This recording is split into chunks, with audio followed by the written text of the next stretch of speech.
Okay, got this washed with the bicarb wash, and it is settled out as much as it is going to. Okay, so now this becomes crucial to know. Now the aqueous layer is the top layer because our product is far more dense than water is. So all of this cloudiness that you see right here, this is what we want to keep now, and this is what we want to discard. So you can see this is the original beaker with the aqueous layer, and I've switched to a clean beaker to collect our product, which I'm going to do right now. Now this product at this point is extremely cloudy, and that is not a big deal. That is just because of the water that is in it, and that is why we made our calcium chloride, or at least we dried it to anhydrous conditions, because in a later step we're going to use that to effectively strip the water out of this, which will leave us with a nice clear solution. So now we've got our product in a nice clean beaker, and so that we don't contaminate our, well, some more is falling out here, so I am going to try to collect that. I want to get as much as possible.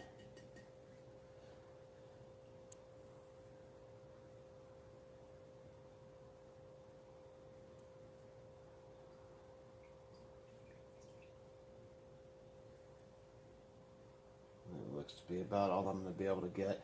And you know, if you have some of it, you know, still stuck in your aqueous layer, you're going to pour it out like this to the top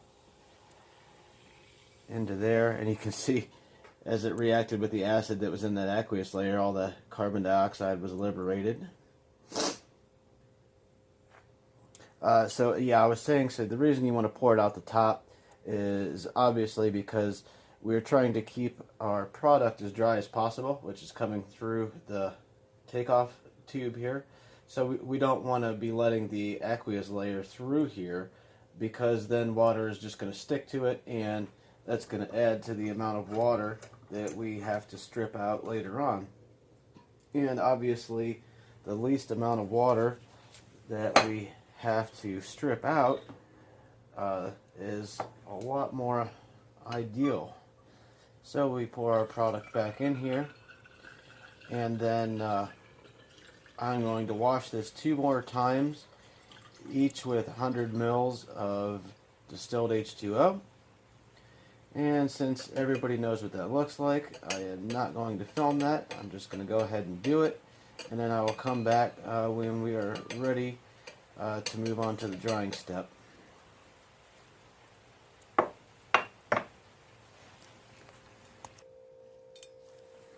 Alright, so all the washing steps are now complete. You can see this is our product here, and if you're doing this on the same scale that I did, you should have roughly 200 milliliters of product. This here is our aqueous layer. Oh, sorry, probably get it on camera, that'd be a little bit better. So here's our aqueous layer. You can see, if you look down here on the bottom, there are some little tiny droplets, and that is our desired product. However, there's really not enough of it there to even worry about, and that simply occurred, it getting in there, I mean, because of what they call mechanical loss. And that is simply because of things like this. There's the set funnel I used, and all of this cloudiness that is still in there that is actually our product. However, it is vastly unrecoverable.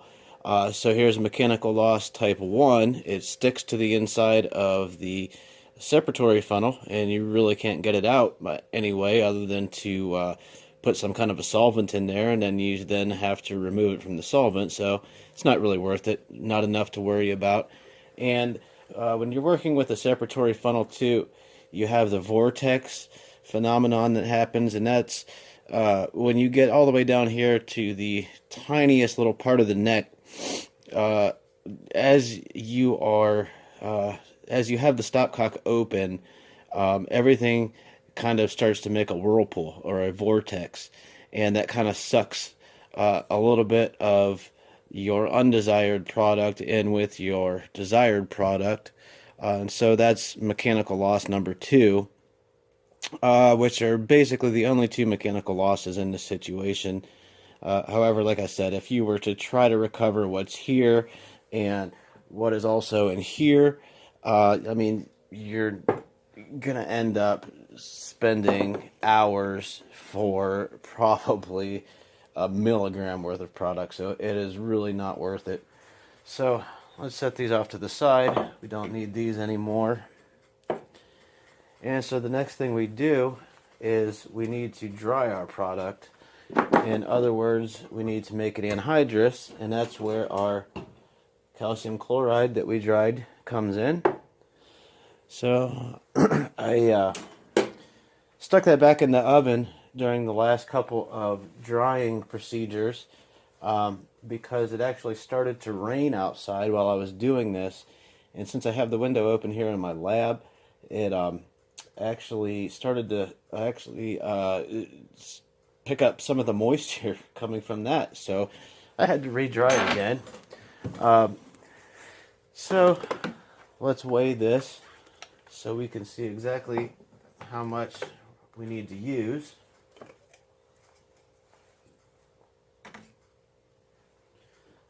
Got 150.8 grams. I guess that was kind of stupid. I didn't even need to worry about that. I could have just teared this out. So it is midnight here, so I'm getting rather tired again. That's why I'm doing stupid shit like that. Alright, so I've got 45.5 grams of the calcium chloride here. And that is probably a very large excess from what we need, but calcium chloride is so dirt cheap. Don't even care about using an excess like that. And then what we do is we just drop it into our solution.